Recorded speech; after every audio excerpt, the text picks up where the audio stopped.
Hello, नमस्कार sisters. ये BTSC NM 10709 का जो बहाली आया है उसका मैं क्लास करवा रहा हूँ, मैथ का क्लास। जो ये नई नियमावली आई है उनके तहत जो एग्ज़ाम होने वाले हैं उसका मैं कंटिन्यू क्लास करवा रहा हूँ। तो आज का सेकंड क्लास है। एक क्लास आप लोग को प्रोवाइड कर चुका हूँ। ये आपका सेट नंबर 2 रहने वाला है। ये आपका सेट नंबर 2 रहने वाला है।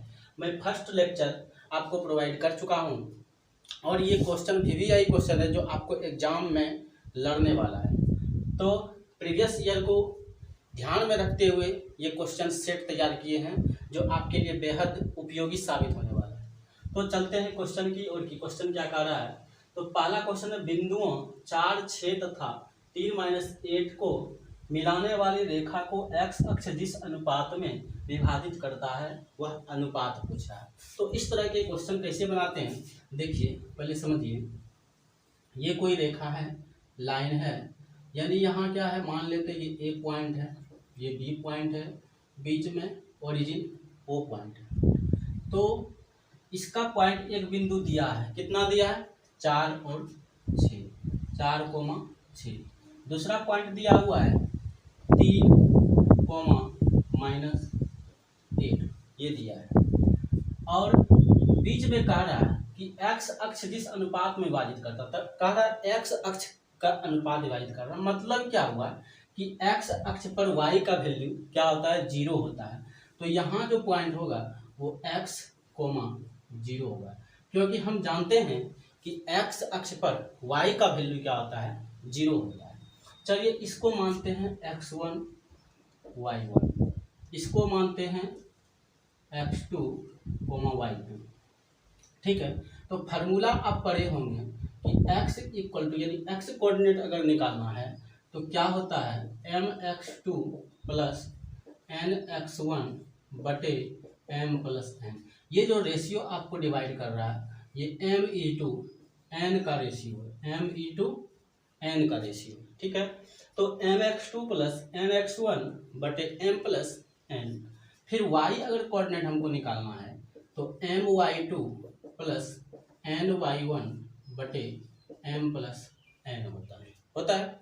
चलिए इसी कोऑर्डिनेट को हम ध्यान में रखते हुए इसका कोऑर्डिनेट निकालते हैं। यदि कोऑर्डिनेट मेरा निकल जाता तो वो वैल्यू फाइंड आउट हो जाएगा। तो हम क्या करते हैं, x कोऑर्डिनेट निकालते हैं या तो y कोऑर्डिनेट निकालते हैं। तो दोनों कोऑर्डिनेट अगर निकालते हैं तो वो भी ठीक है। अगर आप एक कोऑर्डिनेट जैसे कि हम निकाल लेते हैं x का या तो y का, तो हम देखना है कि हमें देखना है किससे हमको आसान हो रहा है, यानी किससे हमको m और n का वैल्यू पता हो रहा है, यानी m इंटू n का रेशियो निकालना है। अगर हमको m इंटू n का रेशियो निकल जाएगा तो ये हमारा अनुपात क्या होगा? फाइंड आउट हो जाएगा ना। तो हमको m और n का वैल्यू निकालना है। तो हम क्या करते हैं, y कोऑर्डिनेट का वैल्यू निकाल लेते हैं, क्योंकि y कोऑर्डिनेट का जो वैल्यू है यहाँ 0 है। तो एक वैल्यू 0 दिया हुआ है तो m और n का फाइनल निकल जाएगा। तो हम इसको y कोऑर्डिनेट को निकाल लेते हैं, ये वाले को। तो y कोऑर्डिनेट यहाँ क्या दिया है? 0 दिया है। my2 यानी y2 का वैल्यू क्या है? -8 यानी गुना -8 प्लस ny1 यानी ny1 का वैल्यू कितना है? गुना 6 बटे m प्लस n।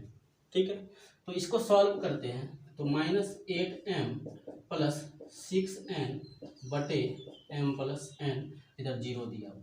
ठीक है, कोना कोनी आप क्या कीजिए, गुना कर दीजिए, क्रॉस मल्टीप्लीकेशन कर दीजिए।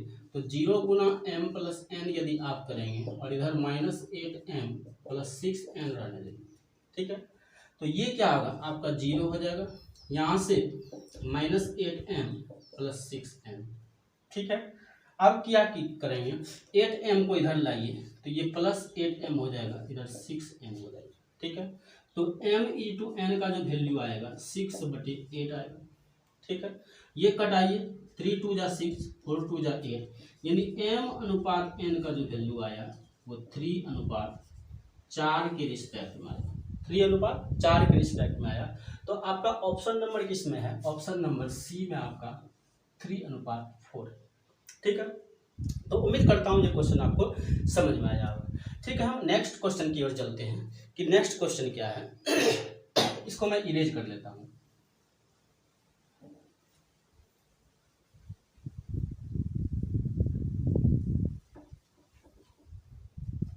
चलिए नेक्स्ट क्वेश्चन कर रहा है बिंदु 2-2 और 14,10,11,13 एक त्रिभुज के शीर्ष है, तो त्रिभुज कौन सा होगा? समबाहु होगा कि समद्विबाहु होगा कि समकोण होगा कि विषमबाहु त्रिभुज होगा, ये आपको बताना है। तो चलिए देखते हैं इसको कैसे बनाते हैं। तो त्रिभुज का शीर्ष दिया है, मतलब इस तरह का त्रिभुज दिया हुआ है, ये ए, ये बी मान लेते हैं, ये सी मान लेते हैं। एक बिंदु दिया हुआ 2-2, इसको मान लेते हैं 2-2। बी दिया हुआ है 14,10, ये दिया है 11,13। देखिए इसको कैसे बनाएं, कैसे जानेंगे कि कौन सा त्रिभुज है?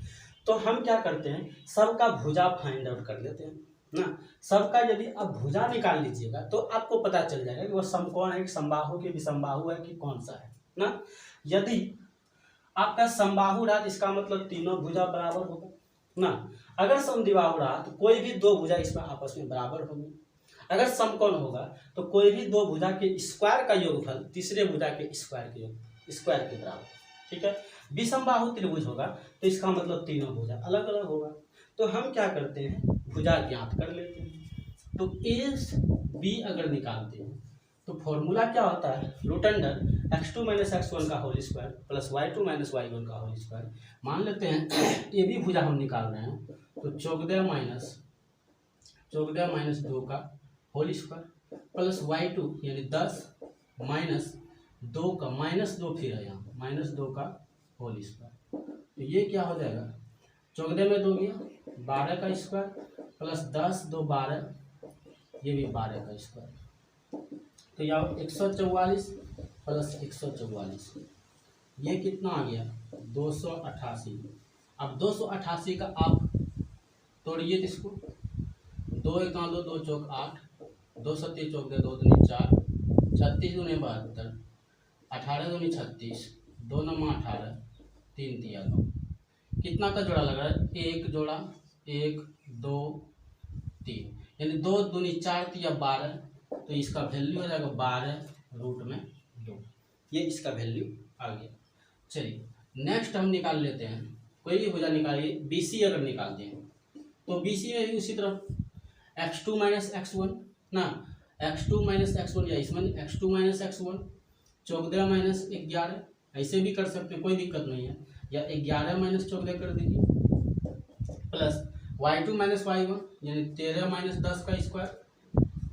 तो ये क्या आ गया, 14 में 11 जाएगा तो 3 का यानी -3 का स्क्वायर ना, अब प्लस 13 में 10 जाएगा तो 3 का स्क्वायर।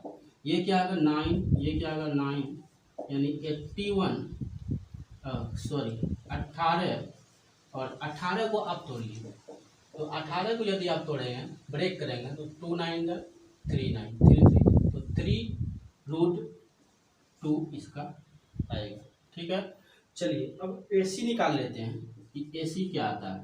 AC भी उसी तरह निकालेंगे, रूट अंडर x2 - x1 यानी 11 - 2 का होल स्क्वायर प्लस 13 -2 का होल स्क्वायर, ये आएगा 11 में 2 गया 9 का स्क्वायर और 13 2 15 का स्क्वायर। तो ये क्या आ गया 81 प्लस 225, तो ये कितना का 5 1 6 2 8 10 3 यानी 300√306।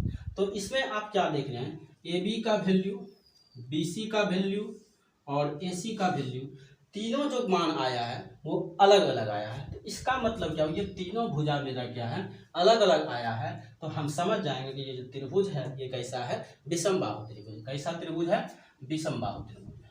यहाँ तक समझ लेंगे। चलिए नेक्स्ट क्वेश्चन देखते हैं। थर्ड क्वेश्चन आपका क्या कर रहा है उसको सीखते हैं और समझने की कोशिश करते हैं कि थर्ड क्वेश्चन जो है वो आपका क्या है। देखिए थर्ड का रूट अंडर 1 + 25/144 = 1 + x/12 हो तो x का वैल्यू फाइंड आउट करना है।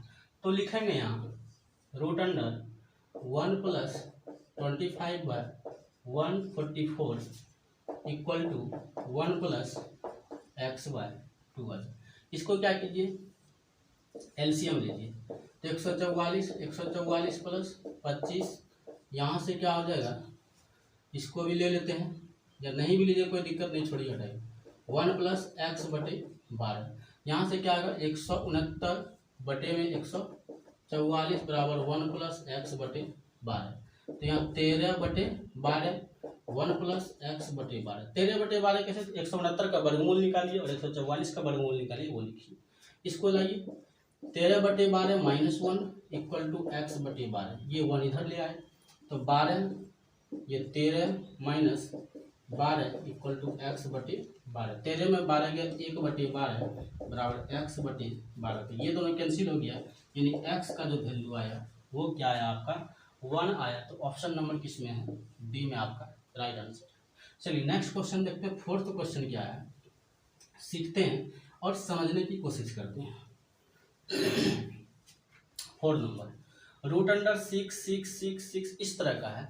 यदि आपका इस तरह का रहे रूट ए रूट ए रूट ए रूट ए, इस तरह से इनफाइनाइट बार लिखा रहे, अनंत बार लिखा रहे, तो इसका जो वैल्यू होता है वो ए ही होता है। तो इसका 6 6 6 6 जो क्या है इनफाइनाइट बार लिखा हुआ है, इसका मतलब इसका जो वैल्यू होगा वो क्या होगा 6 ही होगा। क्या होगा 6 होगा। चलिए नेक्स्ट क्वेश्चन देखते हैं। ऐसे वृत्त का क्षेत्रफल क्या होगा जिसकी त्रिज्या 4 क्षेत्रफल वाले वर्ग के विकर्ण है। ऐसा वृत्त का क्षेत्रफल क्या होगा, एक वृत्त का क्षेत्रफल निकालने का रहा है जिसकी जो त्रिज्या है, यानी जो जिसकी त्रिज्या है क्या है 4 क्षेत्रफल वाले वर्ग की विकर्ण है, यानी वर्ग का विकर्ण √2 गुना भुजा होता है, यही होता है ना। ये कहा जिसकी त्रिज्या क्या है वर्ग के विकर्ण के बराबर है। अब वो जो वर्ग का विकर्ण है वो कैसा है, तो 4 क्षेत्रफल वाले वर्ग, यानी 4 क्षेत्रफल वाला वर्ग है उसका विकर्ण है। तो सबसे पहले हमको निकालना पड़ेगा, भुजा निकालना पड़ेगा। तो 4 क्षेत्रफल वाले यानी भुजा, क्षेत्रफल बराबर क्या, तो भुजा स्क्वायर बराबर 4, यही है। तो ए का जो वैल्यू आएगा √4, यानी ए का वैल्यू 2 आया। तो ए का वैल्यू 2 आया तो यहाँ आर का वैल्यू क्या होगा √2 गुना 2, ए का वैल्यू 2 आया तो 2√2। अब देखिए आर का वैल्यू आ गया, तो हमको निकालना वृत्त का क्षेत्रफल। तो वृत्त का क्षेत्रफल क्या होता है, वृत्त का क्षेत्रफल पाई आर स्क्वायर, तो पाई को पाई रहने देते हैं, आर स्क्वायर 2√2 का स्क्वायर पाई, इसको गुना करेंगे 2 दूनी 4 √2 गुना √2 2, ये 4 दूनी 8 पाई, क्या आ गया 8 पाई। तो ऑप्शन देखिए किसमें है 8 पाई, यहाँ पर ऑप्शन नंबर सी आपका क्या होगा राइट आंसर। चलिए नेक्स्ट क्वेश्चन देखते हैं। नेक्स्ट क्वेश्चन क्या है, नेक्स्ट क्वेश्चन आपका है निम्न में से कौन सी संख्या 12 से विभाज्य है। देखिए 12 से विभाज्य होने का क्या क्या कंडीशन होता है, तो हम जानते हैं 12 = 3 गुना 4 ना। तो 12 से विभाज्य होने के लिए 3 से भी कटना चाहिए और 4 से भी विभाज्य होना चाहिए, यानी 3 और 4 दोनों से यदि वो संख्या विभाज्य है तो वो संख्या 12 से भी विभाज्य होगा। तो चेक करते हैं, पहले 4 से चेक कर लेते हैं कि 4 से चेक करने का क्या कंडीशन है, पहले ये आना चाहिए।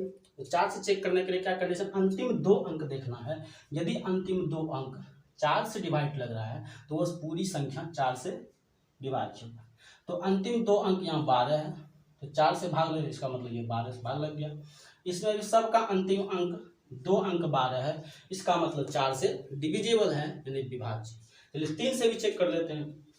3 से चेक करते हैं, तो 3 से चेक करने का कंडीशन क्या है कि संख्या के अंकों का योग यदि 3 से विभाज्य है तो वो संख्या 3 से विभाज्य है। जोड़ लीजिए 9 3 12 4 16 1 17 2 19, 19 में 3 से भाग नहीं लगेगा, इसका मतलब ये संख्या नहीं होगा। 6 3 9 4 13 1 14 2 16, 16 में 3 से भाग नहीं लगेगा। 7 3 10 4 14 1 15 2 17, 17 में भी 3 से भाग नहीं लगेगा। 8 3 11, 11 4 15 1 16 2 18, यानी 18 में 3 से भाग लगता है, इसका मतलब ये संख्या भी क्या है 3 से भाग लगेगा। यदि ये संख्या 3 और 4 से डिविजिबल है, 3 और 4 से विभाजित, तो ये संख्या भी क्या होगा 12 से आपका विभाज्य होगा। इसका मतलब 83 4 1 2 ये आपका क्या होगा राइट आंसर। चलिए ये समझ गए। नेक्स्ट क्वेश्चन देखते हैं। एक रेलगाड़ी 500 मीटर और 250 मीटर लंबे 2 पुलों को क्रमशः 100 सेकंड और 60 सेकंड में पार कर लेती है, तो रेलगाड़ी की लंबाई कितनी है। रेलगाड़ी की लंबाई निकालना है। तो रेलगाड़ी की लंबाई निकालना, तो हमको दिया क्या है दूरी और समय दिया है, दूरी और समय दिया है। तो हम चाल वाला फॉर्मूला लगेंगे। चाल बराबर हम जानते हैं क्या होता है दूरी बटे समय। यही वाला फॉर्मूला क्या करते हैं हम दूरी बटे समय लेके दोनों के चाल को बराबर कर देते हैं। तो पहला क्या है 500 मीटर है। क्या है? 500 मीटर है। हम मान लेते हैं रेलगाड़ी की लंबाई क्या है? एल। रेलगाड़ी की लंबाई एल है, तो इसको कितना सेकंड में पार करता है? 100 सेकंड में पार करता है। बराबर 250 मीटर एक है पुल, तो 250 मीटर इसका भी लंबाई मान लेते हैं एल। इसको 60 सेकंड में पार करते हैं। कितना सेकंड में? 60 सेकंड में। यहाँ से घटाइए, ये कैंसिल, 5 दूनी 10, 3 दूनी 6, यानी 500 प्लस एल बटे 5 बराबर 250 प्लस एल बटे 3। क्रॉस मल्टीप्लिकेशन कोना कोनी गुना कीजिए, तो 1500 प्लस 3L बराबर 25 पंचे 125 1250 जोड़ 5L। अब इसको इधर लाइए, 1500 में 1250 को घटाइए, 5L में से 3L को घटाइए। ठीक है, तो कितना बचेगा? 12 3 15 यानी 250 ना, तो 250 बचा। इधर कितना बचा? 2L बचा। तो यहाँ से 2L इक्वल टू क्या आगा? 250। तो L का वैल्यू क्या आगा? 250 बटे 2, 2 एक 2, 2 दूनी 4, 1 बचा 2 पंचे 10, यानी L का जो वैल्यू आया, रेलगाड़ी की लंबाई आई, वो कितना आया?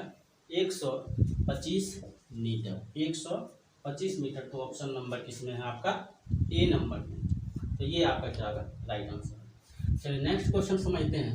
नेक्स्ट क्वेश्चन देखते हैं कि क्या कह रहा है।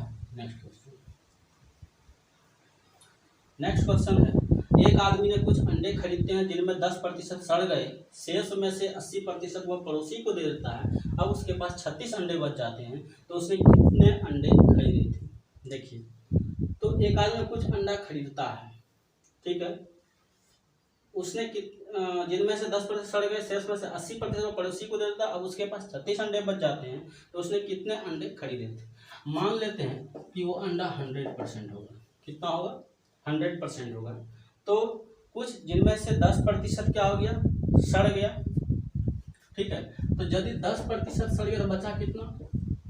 90% बचा होगा।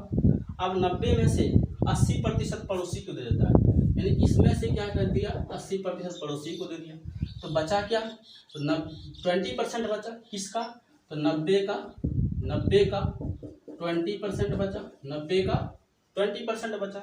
और यहाँ बच कितना रहा? तो 36 अंडा बच रहा है। यानी कितना बच रहा है? 36 अंडा बच रहा है। मेरे हिसाब से 90 का 20% बच रहा है, लेकिन क्वेश्चन में कर नहीं, वो अंडा 36 बच रहा है, तो ये दोनों को 36 के बराबर कर देते हैं। तो ये क्वेश्चन यानी दोनों जीरो कैंसिल, यानी 18 बराबर 36, यानी 1 बराबर 36 बटे 18, यानी 1 बराबर कितना आ गया? 2। तो हम अंडा कितना माने थे? 100%। तो 100 में से कितना आएगा? 2 गुना 100 बराबर 200 अंडा। कितना अंडा था? 200। तो ऑप्शन नंबर सी आपका क्या है? सही आंसर।